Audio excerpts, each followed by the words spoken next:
Hello, this is KS Aishwarya and I'm here to deal with the topic blood vessels. Today I'm going to discuss about blood vessels, their structure and their types. Okay, so this topic is a part of body fluids and circulation chapter, and here we are going to study about this in detail.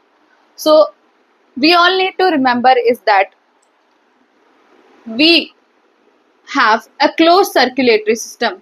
Yes, we have a closed circulatory system.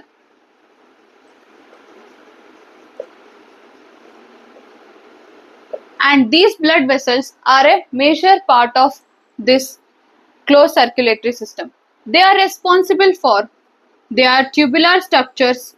They are tubular structures which are responsible for transport of blood. They are responsible for transport of blood to tissues and organs of our body. So when we talk about blood vessels, there are three major type of blood vessels. First one is artery, second is capillary,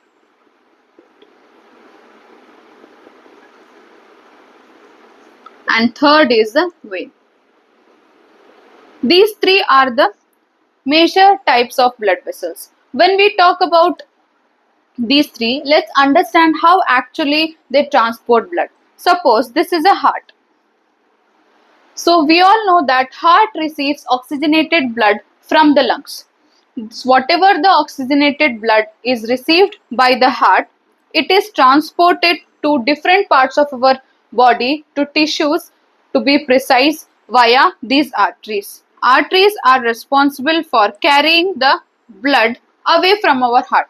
They are responsible for carrying oxygenated blood away from our heart, and they are going to transport it to the tissues. These arteries are made up are of different types. These arteries are of different types: major arteries, minor arteries, and arterioles. They all differ in sizes.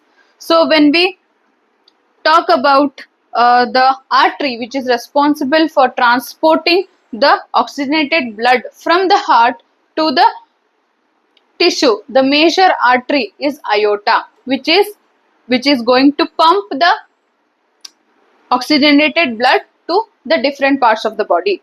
So when these arteries they will reach the tissue, we will see a structure called capillaries. We will see a structure called capillaries. These are thin walled blood vessels which are so thin that the exchange of gases and nutrients is possible. Diffusion takes place. So whatever the oxygenated blood is carrying, nutrients and oxygen, it is given to the tissues, and whatever the tissues are having, the CO2 and the metabolic waste generated because of all the metabolic processes done by the cells and the tissues is going to be given to the blood. This blood, which is deoxygenated in nature now, it has become deoxygenated now because it is carrying CO2 and the metabolic waste from the tissues. It is going to be given back to the heart. It is going to be transported back to the heart via a vein. So this is how they actually work. Okay, this is how they actually work. Now we have learned about all the three types of blood vessels. Let's also learn about the actual structure of a blood vessel.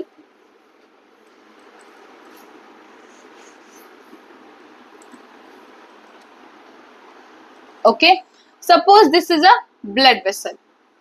Yes, the outermost layer of the blood vessel, the thin outermost layer of a blood vessel is nothing but a tunica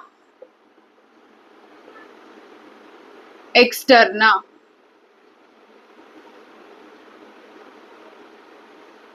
This tunica externa is a layer which is made up of connective tissues. It is made up of connective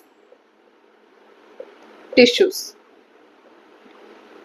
Yes. So this is the first outermost layer. The next layer is the smooth muscle layer, Yes, this is a middle layer. Yes, it is called tunica media.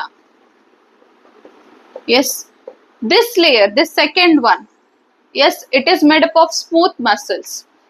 Okay, and the last one is the thin layer, which is made up of squamous epithelium tissue, is the tunica intermedia.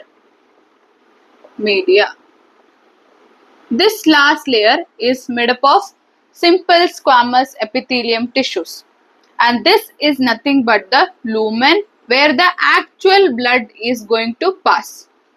Okay, so this is the structure of a blood vessel. With this, I conclude my lecture. Thank you.